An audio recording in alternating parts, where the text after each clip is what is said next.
So first, on this question, there are very few people who wouldn't support reducing the federal deficit. Where, if elected, where would you begin to reduce the deficit? 2 minutes.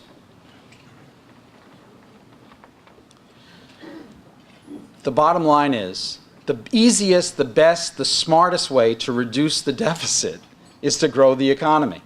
If this economy grows at 3% GDP a year, the deficit basically evaporates.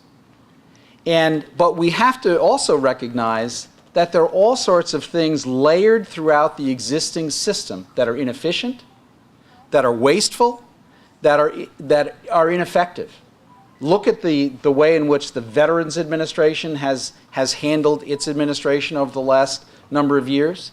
It's been highly inefficient. I want to let any veteran be able to choose, if they choose to do so, go to a private health care provider if they want to.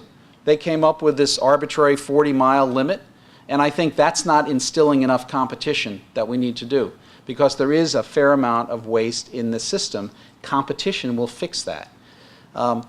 You look at many different procurement programs in the Defense Department. Frankly, a lot of these defense procurement programs are built upon whether or not it's in someone's congressional district or in someone's state, not whether or not it's going to meet the needs of a mobile and swift and sure defense of our country. And so we've got to re-examine all of these expenditures as well. I mean, when you're spending $2 billion for a bomber, you know, it is a real problem. So the bottom line is that there are manifest areas throughout the entire federal government. When I was in the legislature, I was responsible for drafting a budget that closed a $5 billion deficit that the state faced, and reduced taxes and created opportunity to balance our books. So I've been there and I've done it. I've done it in a way that was reasonable and responsible, and we should do it in Washington, because we cannot continue to spend our children's inheritance.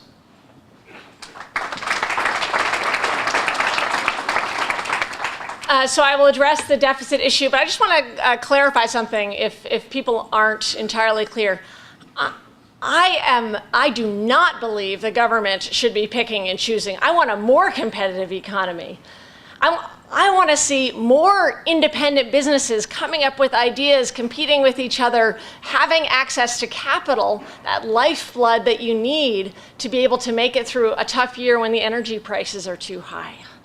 And so the economic vision for growth, which is absolutely essential, depends upon supporting our independent business community, which, to be honest, neither Republicans or Democrats have been that great at for the last 30 years.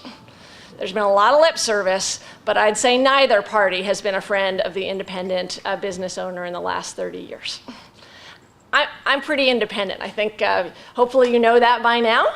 Where I disagree with members of my party, I'll disagree. And I was a strong critic of Startup New York when 2 years ago, because I was very concerned about the picking and choosing.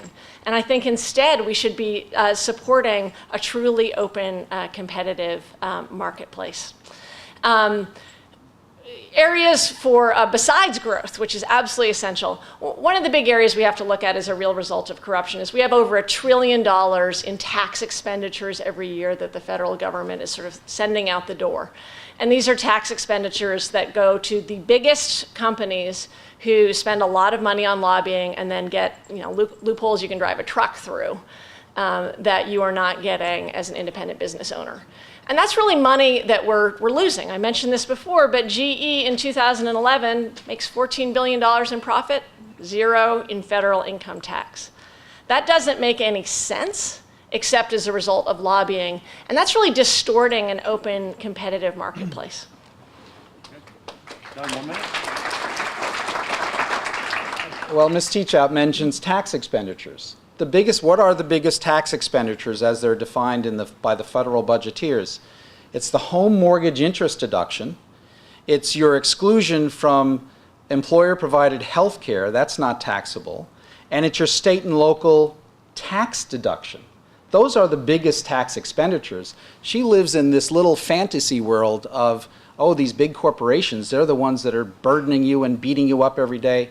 Well, you know, to an extent that I would agree with that, but the vernacular and the storyline that she comes up with is just not true. Is your home mortgage interest deduction a rampant waste of money? Is your deduction on state and local income taxes, should we repeal that? How about your home mortgage interest deduction?